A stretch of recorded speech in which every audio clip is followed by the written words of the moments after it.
But it also means that you guys face a complication. Cartel control map. Now this is from 2015. You guys remember El Chapo? He was kind of badass in a terrifying way. El Chapo was not your normal kingpin. This is not The Sopranos. He didn't run a mob boss operation. He kind of ran a Korean-style conglomerate. He would bring in all of his regional commanders a couple of times a year, and they would compare notes.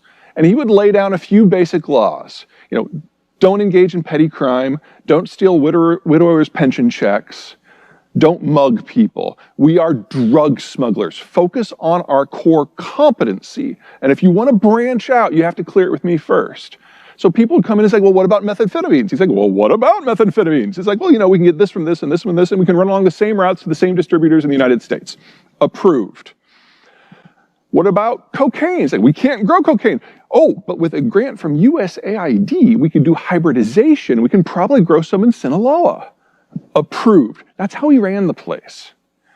So in 2016, he became our wanted #1, and we got him. And then he got away, and then we got him again, and now he's in prison forever.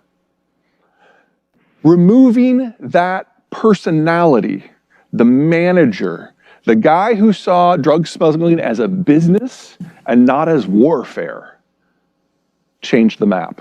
And here's where we are now. The Sinaloa was the orange. The blue is Jalisco New Generation. They used to be the enforcers for Sinaloa, and after El Chapo fell, they went into business for themselves.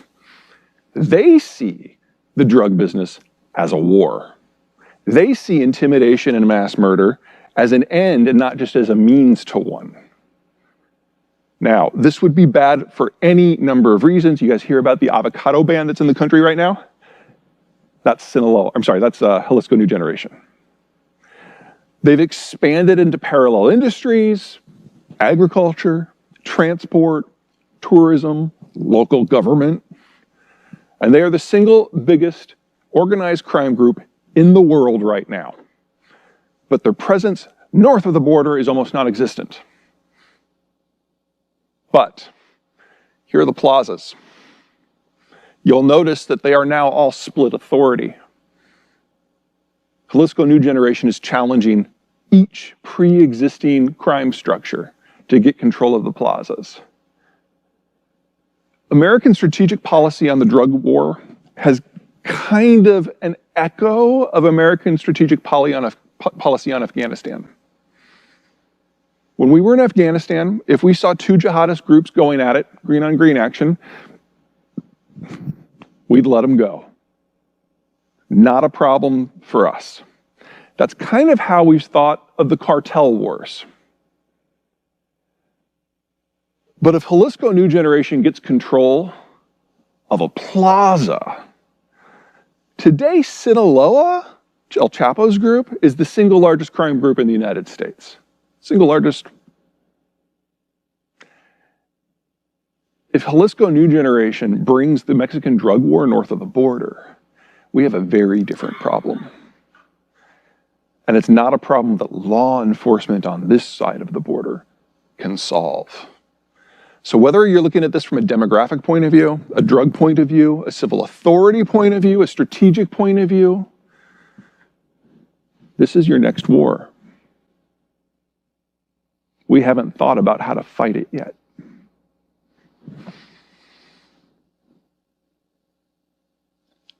The yellow is arid, the orange is desert, all this hash is verticality, roughly 1 mile above sea level.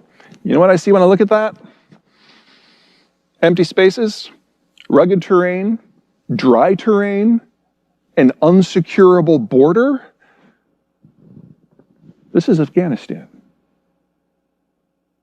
The same tool set that we use there, we're probably going to have to use in northern Mexico.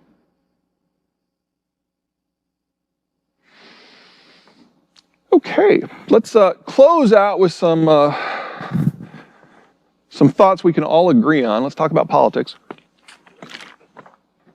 I think it's important to understand the field. So this is a simple 2x2 matrix that everyone falls on. So if you're over on this hard left side, you're an economic liberal, you believe that the government should increase the tax take to achieve some sort of goal, probably redistribution minded. If you're on the far right side, you're an economic conservative and you want the government out of your wallet. If you're at the top, you're a social liberal and you want the government out of your personal life. But if you're at the bottom, you're a social conservative and you think the government has a responsibility to regulate and preserve a certain degree of social morality. And you can put yourself in a corner and kind of combine these two. So if you are a social liberal and an economic liberal, the top left corner, you think that the government should confiscate all private property and use that money to give us all government-issued gunny sacks so that we can sing Kumbaya and all look the same.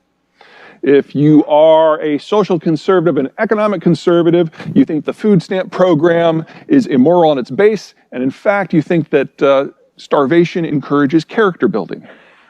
Okay. In the United States, these are our traditional swing voters. Social conservatives, economic liberals. Here's the traditional Democratic Alliance as we understand it. One of the reasons that the Democrats have not done well at the ballot box for the last 30 years is that they are just all over the place.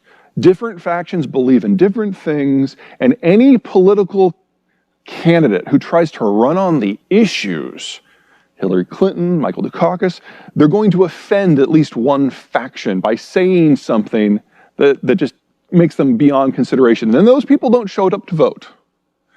But the Republican coalition is a lot tighter, and for the most part, their issues don't overlap. So they're a more reliable bloc, even though it's a smaller number of voters. Okay, everybody got that? I'm gonna put up everybody at the same time. What has happened with the Trump revolution is that one faction of the Republican coalition, whoa, totally out of control. Okay, here's you guys right in the middle. You try to kind of stay out of the economic and the social arguments when you can. Don't blame you. With the Trump revolution, one specific faction, the populists, has risen to prominence.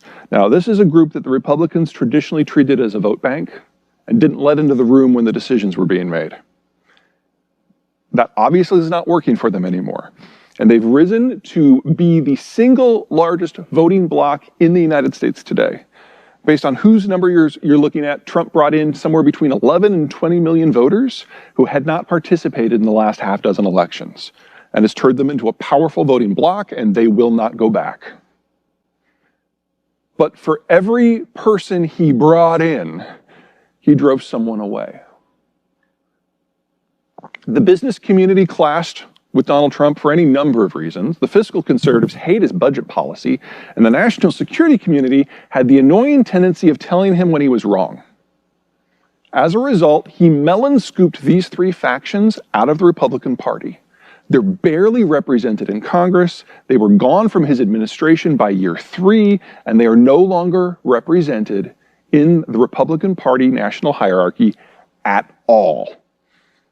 2 weeks ago Friday, this boiled up into public mind when the Republican National Committee condemned and expelled Kissinger and Cheney from the party properly. And the response from Congress was thin. Only a half a dozen Republican legislators objected. It's because they've already lost. The party's already changed. Now, Trump did succeed